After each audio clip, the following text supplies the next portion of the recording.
Yaxshimisizlar? Bilasizlar, xo'jayinimni hozir mazasi yo'q.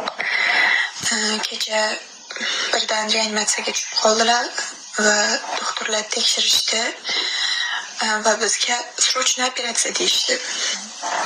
Srochniy pochka almashtirishimiz kerak.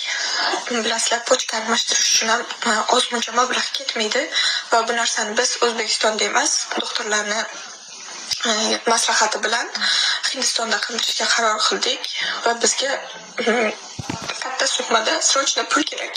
Hammadan iltimos qilgan bo'lardim. Xo'jayinim uchun yordam beringlar. Kim qancha mablag' ajrata olsa, ana shu kartaga tashlashinglarni iltimos qilardim, chunki bu juda ham srochniy bo'ladigan operatsiya, juda ham tezlik bilan pul yig'ilishi kerak. O'zimizda ham pul bor, lekin u pul Hindistonga borish uchun, operatsiya qilish uchun umuman yetmaydi. Bu juda ham kamlik qiladi. Shuning uchun sizlardan iltimos qilmoqchi edim. Bizga imkon qadar yordam beringlar.